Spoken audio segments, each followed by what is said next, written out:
Salut, c'est Mehmet, j'espère que tu vas bien. Dans cette vidéo aujourd'hui, je vais te parler du best-seller mondial écrit par l'énorme Tony Robbins, Pouvoir illimité. C'est un livre qui a changé ma vie et je vais t'expliquer pourquoi. Tony Robbins, si tu ne le sais pas encore, c'est le coach numéro 1 mondial qui a coaché plus de 50 millions de personnes dans le monde. Grâce à Tony Robbins, j'ai découvert la PNL et c'est ce livre, Pouvoir illimité, qui m'a permis de mieux comprendre comment l'esprit et surtout les croyances fonctionnaient.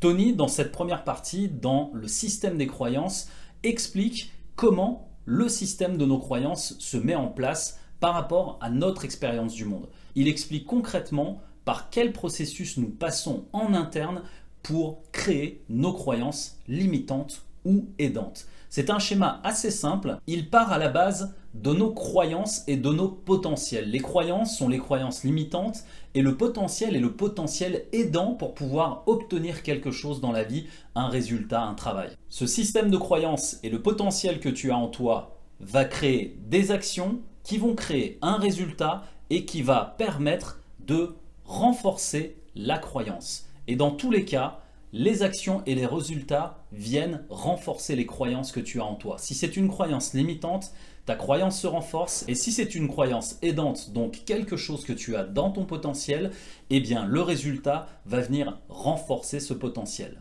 Ce que Tony nous explique, c'est que tes croyances se forgent grâce à l'histoire que tu te racontes en toi. Et cette histoire, c'est ce qui donne le résultat qui va renforcer cette croyance. Et plus ton histoire est puissante et plus ton potentiel augmente. Par contre, plus tes croyances limitantes grandissent dans l'histoire que tu te racontes et plus la petite voix que tu as dans la tête te limite dans tes actions.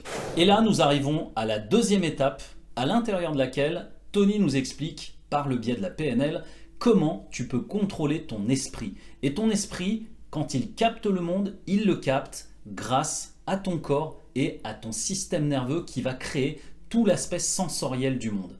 Et grâce à ça, eh bien, tu vas pouvoir non seulement capter le monde d'une certaine manière, mais également le transformer en toi pour pouvoir en faire quelque chose. Donc, une croyance limitante ou un potentiel que tu vas pouvoir exploiter. Et ce système passe par les VACOG, les 5 sens que tu utilises quotidiennement. VACOG, ça veut dire V comme visuel, A comme auditif, K comme kinesthésique pour tout ce que tu ressens dans ton corps, O comme olfactif et G comme gustatif. Évidemment, la plupart du temps, tu vas utiliser les 3 premiers sens, visuel, auditif et kinesthésique. C'est ce que ton cerveau va retenir en premier. Et tout ça, ce sont les règles fondamentales de la PNL. Et grâce à ton système de VACOG, eh bien, Tony nous donne un petit exercice simple mais très puissant en 3 étapes seulement. Première étape de l'exercice, identifier une croyance limitante ou un potentiel aidant en toi que tu veux booster, accélérer. Tu le visualises et tu regardes à quoi il te sert. Pose-toi la question, quelle serait ma vie si je n'avais plus cette croyance limitante ou quelle serait ma vie si j'accélérais ce potentiel aidant en moi. Deuxième étape, visualise. Visualise-toi sans cette croyance aidante en train de booster ce potentiel aidant en toi et les résultats que ça va t'apporter dans ta vie. Puis, grâce à la visualisation, comme si tu avais un écran mental dans la tête, visualise-toi en remplaçant cette croyance limitante et en accélérant le potentiel aidant que tu as en toi. Fais comme si tu avais déjà enlevé cette croyance limitante et que tu avais déjà boosté ton potentiel pour pouvoir le faire grandir en toi. Et tu vas visualiser cette image de toi dans ton écran mental et plus tu vas la visualiser et plus tes 5 sens, les VACOG, vont pouvoir permettre d'accélérer le processus, de le faire grandir positivement en toi en ressentant tout ce que cela produit à l'intérieur de ton corps et dans l'aspect sensoriel. Troisième étape, le corps et l'énergie. Dans cette étape, Tony nous apprend la modélisation. C'est un principe de prendre en fait quelqu'un qui t'inspire, de reproduire les mêmes gestes, les mêmes mots, la même posture que lui pour pouvoir énergiser ton corps et pour pouvoir justement obtenir les résultats que lui a obtenus dans sa vie. Si aujourd'hui Tony Robbins t'inspire, eh bien il te suffit de le modéliser, de le schématiser en toi, comme on l'a fait tout à l'heure dans l'écran mental, et ça va te permettre tout simplement de prendre la même posture que lui, la même énergie que lui. L'objectif n'est pas de faire du copier-coller, mais l'objectif est de faire du copier-créer. Pourquoi ? Car tu es toi et Tony est lui-même. Et bien évidemment, le but est de prendre ces mécanismes que lui a en lui, de les transformer selon toi et d'en faire quelque chose de positif pour toi et ton potentiel. Et dis-toi bien une chose, une des règles de la PNL est que l'esprit agit sur le corps tout comme le corps agit sur l'esprit. Et tu le sais sûrement, les moments où tu vas mal dans ta vie, ton corps prend une certaine posture. Je vais pas bien, je suis triste. Et lorsque tu es comme ça, ton corps enregistre le message que tout va mal en toi. Et c'est la même chose lorsque ton esprit te dit « Je me sens bien aujourd'hui. Tout va très très bien. Je sais que je vais réussir. Je sais que je vais faire des choses inspirantes pour moi et pour ma vie. » Et là, qu'est-ce qui se passe ? Regarde, le centimètre qui se redresse, c'est tes épaules en arrière, ton buste en avant. Et là, l'énergie change. Et il te suffit simplement d'y penser pour y arriver. Et cette modélisation dont je te parle n'est pas juste une modélisation posturale du corps, mais également un état d'esprit. Quatrième partie du livre, là, Tony nous explique la sympathie, le pouvoir énorme de la sympathie. Pourquoi est-ce qu'il parle de sympathie ? C'est tout simplement parce que la sympathie permet de créer la relation. Et la relation est l'un des niveaux clés de la PNL. Pourquoi ? Car à l'intérieur de la sympathie, il y a la création de la relation de communication avec les autres. Et si tu utilises la sympathie à bon escient et stratégiquement parlant, comme il le dit dans le livre, eh bien tu vas pouvoir créer et nouer des relations positives pour toi, pour ton business et dans ta vie. Et dans cette partie, Tony nous explique les deux principes fondateurs de la création d'une relation en PNL. La synchronisation et la calibration. La synchronisation part du simple fait que lorsque tu parles avec quelqu'un, on sait aujourd'hui, grâce à la science, que les neurones miroirs que nous avons à l'arrière de notre cerveau permettent de refléter la personne qui est en face de nous. Et je dis bien de refléter, pas de singer bêtement la personne dans tous ses faits et gestes qu'elle fait avec toi. Pas du tout. Lorsque tu fais ça, lorsque tu fais de la synchronisation, tu vas effectivement reproduire les gestes et les mots et la façon énergique qu'a la personne de bouger en face de toi, comme si elle se reflétait dans un miroir en te regardant. Et cette partie-là est fondamentale pour créer cette relation et la sympathie qui va avec, puisque la personne, à chaque fois que tu es en face d'elle et que tu la reflètes, eh bien, tu crées cette relation d'empathie et de sympathie qui va avec.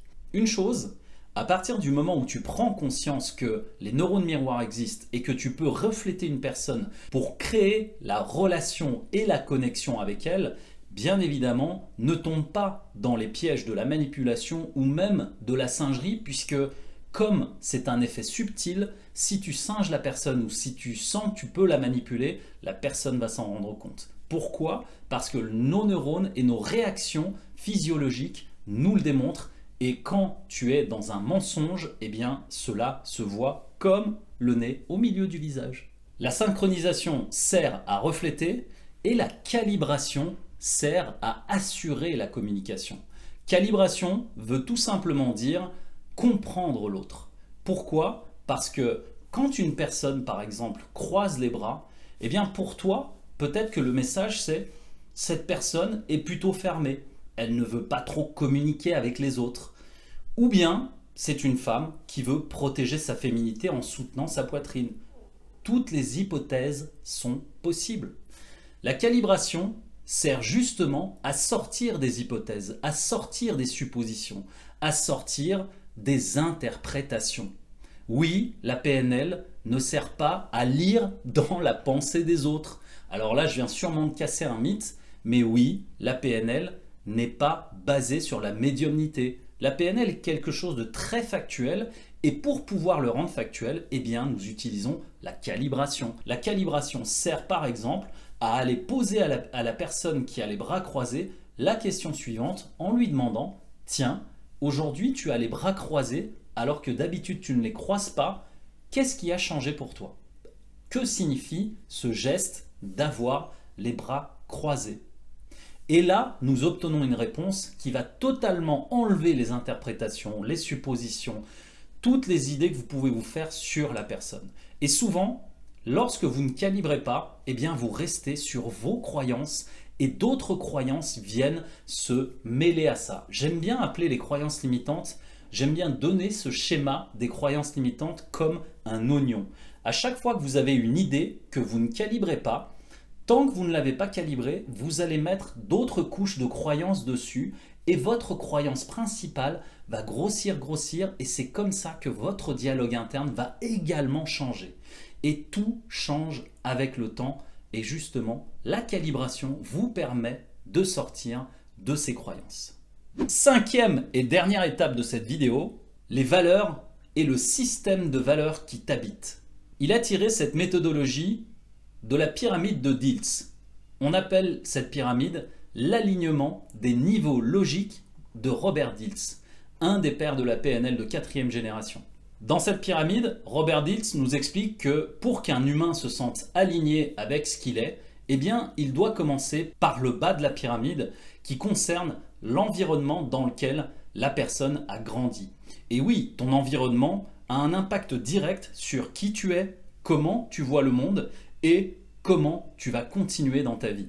Cet environnement peut très bien être le lieu dans lequel tu es né, mais également les personnes qui t'entourent. Et comme tu le sais, tu es la somme des 5 personnes qui t'entourent au quotidien et je te laisse imaginer si tu passes tes journées avec 5 personnes toxiques ou bien avec 5 génies comme Albert Einstein. Deuxième niveau de la pyramide de Diels, tes comportements. Comme je te l'ai expliqué tout à l'heure dans la modélisation, eh bien, la manière dont tu te comporteras aura un impact direct sur tes croyances et sur ton système de vie. Et grâce à ces comportements que tu peux modéliser par l'excellence de certaines personnes comme Tony Robbins, eh bien, tu as la possibilité d'impacter tes comportements et de les changer à tout moment. Troisième niveau de la pyramide de Diels, tes capacités. Ces capacités qui te permettent, grâce à ton intelligence, de gérer les 3 centres qui sont en toi. Le centre mental, émotionnel et instinctif. Le but est de maintenir un équilibre, une homéostasie, un mot technique pour dire équilibre, c'est un terme médical qui te permet finalement de maintenir ces 3 centres en équilibre et de ne jamais te dérégler. À chaque fois que tu vis un burn-out par exemple, eh bien c'est ton centre mental qui a pris le pas sur tout le reste et qui a créé un déséquilibre.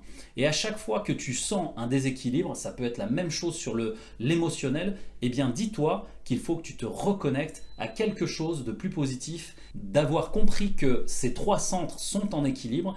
Eh bien à chaque fois que tu auras un déséquilibre dans l'un d'eux, tu pourras te dire que revoir tes croyances sur l'un de ces centres te permettra de recréer l'équilibre. Quatrième niveau de la pyramide de Diels, les valeurs et les croyances.